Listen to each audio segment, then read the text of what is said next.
Hi everyone, welcome back to Divya Creations. ಇವತ್ತು ನಾನೊಂದು ತುಂಬ ಡಿಫ್ರೆಂಟ್ ಆಗಿರೋ ಒಂದು ಕ್ವಿಕ್ಕಾಗಿ ಈಸಿಯಾಗಿ ಹಾಕುವಂಥ ಒಂದು ಡಿಸೈನ್ನ ತೋರಿಸ್ತಾ ಇದ್ದೀನಿ. ಫಸ್ಟಿಗೆ ನಾನಿಲ್ಲಿ ಲಾಕ್ ಮಾಡ್ಕೊಂಡಿದ್ದೀನಿ. 2 ಟೈಮ್ಸ್ ಬೇಕಿದ್ರೆ ನೀವು ಲಾಕ್ ಮಾಡ್ಕೋಬೋದು, ಸೆಕ್ಯೂರ್ ಆಗಿರುತ್ತೆ. ನೋಡಿ ಹೀಗೆ ನಾನು ಇನ್ನೂ ಒಂದು ಸಲ ಲಾಕ್ನ ಮಾಡ್ಕೊಳ್ತೀನಿ. ಸ್ಯಾರಿಗೆ ಹಾಕೋದಾದರೆ 2 ಟೈಮ್ಸ್ ಮಾಡ್ಕೊಳ್ಳಿ. ಅದಾದಮೇಲೆ 1 2 3 4 ಚೈನ್ನ ನಾನು 2 ಟೈಮ್ಸ್ ಹಾಕ್ಕೊಳ್ತೀನಿ. 2 ಟೈಮ್ಸ್ ಆದಮೇಲೆ ಸ್ವಲ್ಪ ದಾರ ಉದ್ದ ಎಳ್ಕೊಂಡು ಒಂದು ಬೀಡನ್ನ ಆ್ಯಡ್ ಮಾಡ್ಕೊಳ್ಳೋಣ. ಬೀಡ್ ಆ್ಯಡ್ ಆದಮೇಲೆ ಬೀಡ್ ಲಾಕ್ ಮಾಡ್ಕೊಳ್ಳೋಣ. ಬೀಡ್ ಲಾಕ್ ಆದಮೇಲೆ ಸ್ಯಾರಿಗೆ ಡೈರೆಕ್ಟು ಒಂದು ಲಾಕ್ ಮಾಡ್ಕೊಳ್ಳೋಣ. ಸೊ ಈ ಸ್ಟೆಪ್ಪು ಹೀಗೆ ಹೋಗುತ್ತೆ. ಫಸ್ಟು ಮತ್ತು ಲಾಸ್ಟಿಗೆ 2 ಟೈಮ್ಸ್ ಇರುತ್ತೆ 4 ಚೈನು. ಸೆಂಟರಲ್ಲಿ ನಮಗೆ 5 ಟೈಮ್ಸ್ ಬರುತ್ತೆ. 1 2 3 4 ಚೈನು ಲಾಕು. ಈ 4 ಚೈನ್ನ ನಾವು 5 ಟೈಮ್ಸ್ ಹಾಕ್ಕೋಬೇಕು. ನೆಕ್ಸ್ಟು ಬೀಡ್ಸ್ ಬರುತ್ತೆ. ಎಗೈನ್ ನಾನು 5 ಟೈಮ್ಸ್ ಹಾಕ್ಕೋಬೇಕು, ಬೀಡ್ಸ್ ಬರುತ್ತೆ. ಇದೇ ಥರ ಇರುತ್ತೆ ಈ ಪ್ರೊಸೀಜರು. ಬೇಸ್ ಲೈನ್ ತುಂಬ ಈಸಿಯಾಗಿದೆ.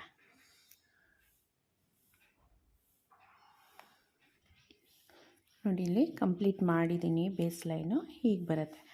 ಫಸ್ಟು ಮತ್ತು ಲಾಸ್ಟು 2 ಟೈಮ್ಸ್ ಬರುತ್ತೆ. ಸೆಂಟರಲ್ಲಿ 5 ಟೈಮ್ಸ್ ಬರುತ್ತೆ. ಸೆಕೆಂಡ್ ಸ್ಟೆಪ್ಗೆ ನಾನು ಸೇಮ್ ಕಲರ್ ದಾರನ ತೊಗೊಂಡಿದ್ದೀನಿ. 6 ಎಳೆ ದಾರ ತೊಗೊಂಡಿದ್ದೀನಿ. ನೀಡಲ್ ನಂಬರ್ 10 ತೊಗೊಂಡಿದ್ದೀನಿ.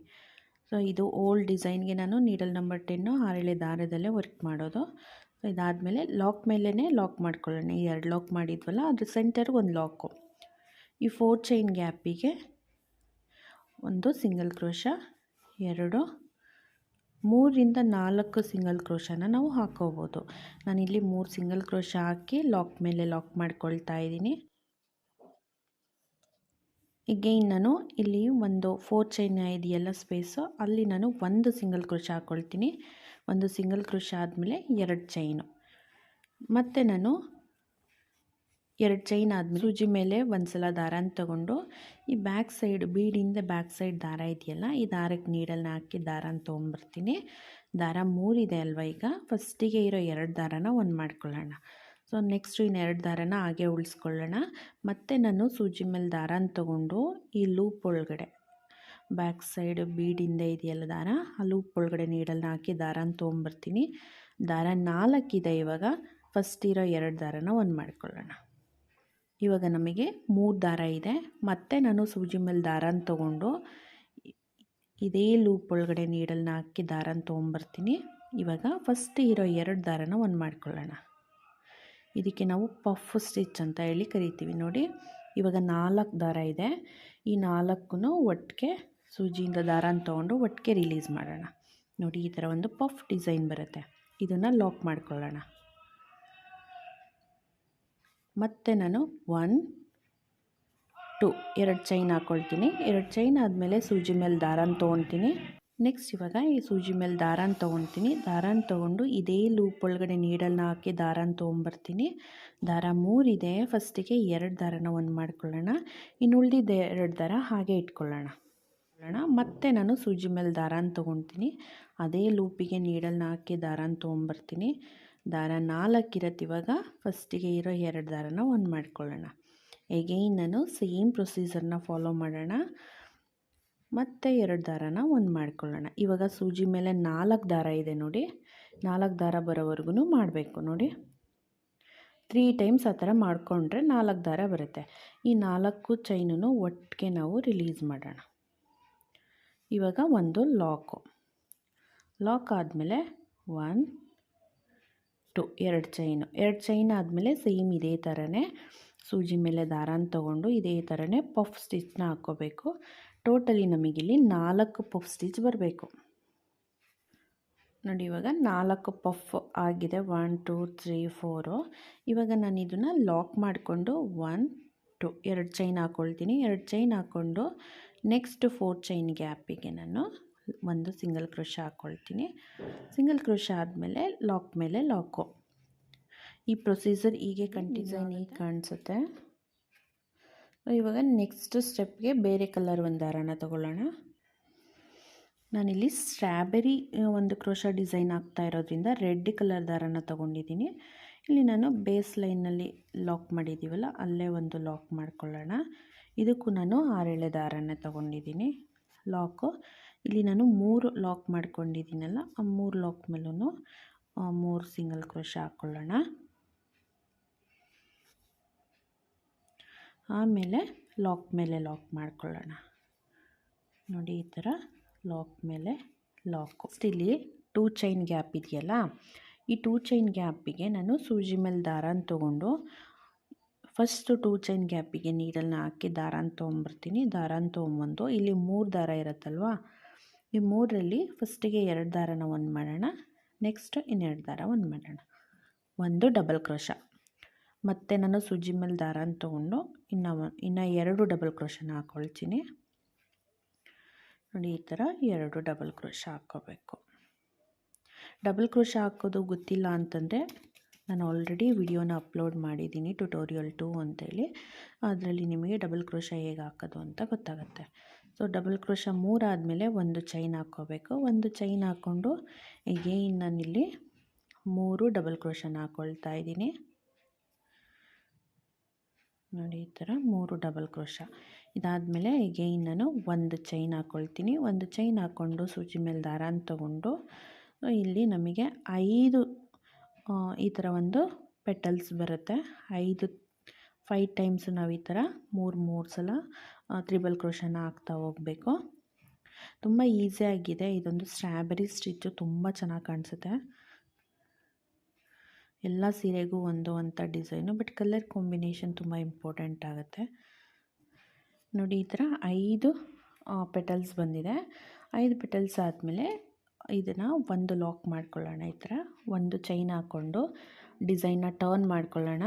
ಡಿಸೈನ್ ಟರ್ನ್ ಮಾಡಿಕೊಂಡು ಈಗ ಒಂದು ಚೈನ್ ಹಾಕ್ಕೊಂಡಿದ್ದೀವಲ್ಲ, ನೆಕ್ಸ್ಟ್ ಒಂದು ಫಸ್ಟ್ ಡಬಲ್ ಕ್ರೋಶನ ಬಿಡಬೇಕು. ನೆಕ್ಸ್ಟ್ ಡಬಲ್ ಕ್ರೋಶಾಗೆ ನೋಡಿ ಈ ಥರ ಬರುತ್ತಲ್ಲ ಹಿಂಗೆ, ಅದನ್ನು ಒಟ್ಟಿಗೆ ನಾವು ಇಲ್ಲಿ ಫಸ್ಟ್ ಚೈನ್ ಒಳಗಡೆ ಪಾಸ್ ಮಾಡಿಬಿಡ್ಬೇಕು. ನೋಡಿ ಈ ಥರ ಪಾಸ್ ಮಾಡಬೇಕು. ಎಗೈನ್ ನಾನು ಇನ್ನೂ ಒಂದು ಚೈನ್ ಇದೆಯಲ್ಲ ಡಬಲ್ ಕ್ರೋಶಾ ಮೇಲೆ, ಅಲ್ಲೂ ಅಷ್ಟೇ ಅದೇ ಥರ ಒಂದು ಸ್ಪ್ಲಿಟ್ ನಾಟ್ನ ಹಾಕ್ಕೋಬೇಕು. ಫಸ್ಟು ಚೈನ್ ಒಳಗಡೆ ಪಾಸ್ ಮಾಡಬೇಕು, ಅದನ್ನ ಸಿಂಪಲ್ಲು. ಅದಾದಮೇಲೆ 1 2 2 ಚೈನ್ ಹಾಕ್ಕೊಳ್ತೀನಿ. 2 ಚೈನ್ ಆದಮೇಲೆ ಸೂಜಿ ಮೇಲೆ ದಾರನ ತೊಗೊಂಡು ಈ ಒಂದು ಚೈನ್ ಹಾಕ್ಕೊಂಡಿದ್ದೀವಲ್ಲ, ಈ ಸ್ಪೇಸ್ಗೆ ನೀಡಲ್ನ ಹಾಕಿ ದಾರನ ತೊಗೊಂಬರ್ತೀನಿ. ದಾರ 3 ಇದೆ ಇವಾಗ. ಫಸ್ಟಿಗೆ 2 ದಾರನ ಒಂದು ಮಾಡೋಣ, ನೆಕ್ಸ್ಟ್ 2 ದಾರ, ಇದೇ ಥರ ಇನ್ನೂ ಒಂದು ಡಬಲ್ ಕ್ರೋಶನ ಹಾಕ್ಕೊಳ್ಳೋಣ. 3 ಡಬಲ್ ಕ್ರೋಶಾ ಆಯಿತು. ಇವಾಗ ಒಂದು ಚೈನ್ ಹಾಕ್ಕೊತೀನಿ. ಒಂದು ಚೈನ್ ಹಾಕ್ಕೊಂಡು ಸೇಮ್ ಎಲ್ಲ ಬ್ಲಾಕ್ಸಲ್ಲೂ ಇಲ್ಲಿ 5 ಪೆಟಲ್ಸ್ ಇದೆ ಅಲ್ವಾ, ನಾವಿಲ್ಲಿ 4 ಮಾತ್ರ ಹಾಕ್ಕೋಬೇಕು. ಇಲ್ಲಿಗೆ ಮಾತ್ರ ಹೆಂಡ್ ಮಾಡ್ಕೋಬೇಕು. 4 ಪೆಟಲ್ಸ್ ಮಾತ್ರನೇ ಹಾಕ್ಕೋಬೇಕು, ಇಲ್ಲಿ 5 ಹಾಕ್ಬಾರ್ದು. ನೋಡಿ ಇಲ್ಲಿ 4 ಪೆಟಲ್ಸ್ ಹಾಕಿದ್ದೀನಿ. ಲಾಸ್ಟ್ ಒಂದು ಬ್ಲ್ಯಾಕ್ನ ಇದು ನೋಡಿ, ಇದನ್ನು ಹಾಕಬಾರ್ದು, ಇದ್ರ ಮೇಲೆ ಏನೂ ಹಾಕೋದು ಬೇಡ. ಇದನ್ನು ಮತ್ತೆ ನಾನು ಡಿಸೈನ್ನ ಟರ್ನ್ ಮಾಡ್ಕೊಳ್ತೀನಿ. ಟರ್ನ್ ಮಾಡಿಕೊಂಡು ಒಂದು ಚೈನ್ ಹಾಕ್ಕೊಳ್ಳೋಣ. ಒಂದು ಚೈನ್ ಹಾಕ್ಕೊಂಡು ಫಸ್ಟನ್ನ ಬಿಡಬೇಕು. ಸೆಕೆಂಡು ಡಬಲ್ ಕ್ರೋಶಾ ಮೇಲೆ ಅದೇ ಮುಂಚೆ ನಾನು ತೋರಿಸಿದ್ದೀನಲ್ಲ, ಒಂದು ಸ್ಪ್ಲಿಟ್ ಚೈನ್ನ ಹಾಕ್ಕೋಬೇಕು. ನೆಕ್ಸ್ಟು ಒಂದು ಡಬಲ್ ಕ್ರೋಶಾ ಮೇಲೂ ಇದೇ ಥರನೇ ಒಂದು ಸ್ಪ್ಲಿಟ್ ನಾಟ್ನ ಹಾಕ್ಕೋಬೇಕು. ಆಮೇಲೆ 1 2 2 ಚೈನ್ ಹಾಕ್ಕೋಬೇಕು. 2 ಚೈನ್ ಆದಮೇಲೆ ಸೂಜಿ ಮೇಲೆ ಒಂದು ಸಲ ದಾರನ ತೊಗೊಂಡು ಇಲ್ಲಿ ನಾವು 3 ಡಬಲ್ ಕ್ರೋಶನ ಹಾಕ್ಕೊಳ್ಳೋಣ. ಒಂದು ಬ್ಲಾಕಿಗೆ 3 ಡಬಲ್ ಕ್ರೋಶಾ. ಸೊ ಅದೇ ಥರನೇ 1 2 3 3 ಹಾಕ್ಕೋಬೇಕಿಲ್ಲಿ. ನಾವಿಲ್ಲಿ 4 ಹಾಕಿದ್ದೀವಿ, 1 2 3 4 ಹಾಕಿದ್ದೀವಲ್ಲ, ನೆಕ್ಸ್ಟು 3 ಪೆಟಲ್ಸ್ನ ಹಾಕ್ಕೋಬೇಕು. ನೆಕ್ಸ್ಟ್ ಸ್ಟೆಪ್ಪಲ್ಲಿ 2, ಲಾಸ್ಟ್ 1ಗೆ 1, ಇದೇ ಥರ ಕಂಟಿನ್ಯೂ ಮಾಡಬೇಕು. ನೋಡಿ ಇಲ್ಲಿ 3 ಸಲ ಆಗಿದೆ, 1 2 3. ಇವಾಗ ಡಿಸೈನ್ನ ಟರ್ನ್ ಮಾಡಿಕೊಂಡು 2 ಹಾಕ್ಕೋಬೇಕು, 1 2 ಹಾಕ್ಕೋಬೇಕು. ನೆಕ್ಸ್ಟ್ ಲಾಸ್ಟ್ ಸ್ಟೆಪ್ಗೆ 1 ಹಾಕ್ಕೋಬೇಕು. ಇಲ್ಲಿ ಲಾಸ್ಟ್ 1 ಹಾಕ್ತಾಯಿದ್ದೀನಿ. 2 ಚೈನ್ ಹಾಕಿದ್ದೀವಲ್ಲ, ಅದನ್ನು ಸೇರಿಸಿ 3 ಕಂಬ ಇರಬೇಕಷ್ಟೇ ಇಲ್ಲಿ. ನೋಡಿ ಈ ಥರ ಆಗಿದೆ. ಇದಾದಮೇಲೆ ನಾನಿಲ್ಲಿ ಲಾಸ್ಟ್ ಸ್ಟೆಪ್ಪಿಗೆ ನಾನಿಲ್ಲಿ 4 ಕಂಬಗಳನ್ನ ಹಾಕ್ತಾಯಿದ್ದೀನಿ. 2 ಚೈನ್ ಹಾಕಿದ್ದೀವಲ್ಲ ಅದನ್ನು ಸೇರಿಸ್ಕೊಂಡು 4 ಕಂಬಗಳು ನೋಡಿ, ಇದು ಈ ಥರ ಬರುತ್ತೆ ಡಿಸೈನು. ಇದನ್ನು ಕಟ್ ಮಾಡ್ಕೊಂಡು ಒಂದು ಚೈನ್ ಹಾಕ್ಕೊಂಡು ಕಟ್ ಮಾಡಿಕೊಂಡು ಬ್ಯಾಕ್ ಸೈಡ್ ಅಂಟಿಸ್ಕೋಬೇಕು. ಸೊ ಡಿಸೈನ್ ಈಗ ಬರುತ್ತೆ ನೋಡಿ, ಇದು ಒಂದು. ಸೊ ಈ ಥರ ಅಂಟಿಸ್ಕೊಂಡ್ರೆ ಫಿನಿಶಿಂಗ್ ಚೆನ್ನಾಗಿ ಬರುತ್ತೆ ನೋಡಿ. ಇದೇ ಥರನೇ ಎಲ್ಲ ಸ್ಟೆಪ್ಸ್ನು ಕಂಟಿನ್ಯೂ ಮಾಡ್ಕೊತಾ ಹೋಗಬೇಕು. ಹೋಲ್ ಸ್ಯಾರಿ ಹೀಗೆ ಇರುತ್ತೆ. ಇದನ್ನು ಕಂಪ್ಲೀಟ್ ಮಾಡಿ ಟ್ಯಾಸಲ್ಸ್ನ ಹಾಕಿ ತೋರಿಸ್ತೀನಿ ನಾನು ಹೇಗೆ ಕಾಣಿಸುತ್ತೆ. ಡಿಸೈನ್ ಇಲ್ಲಿಗೆ ಎಂಡ್ ಮಾಡಿ ದಾರನ ಕಟ್ ಮಾಡ್ಕೊಂಡಿದ್ದೀನಿ. ಸೊ ನೆಕ್ಸ್ಟು ನಾನು ಇಲ್ಲಿಂದನೇ ಸ್ಟಾರ್ಟ್ ಮಾಡ್ಕೊತಾ ಹೋಗಿದ್ದೀನಿ.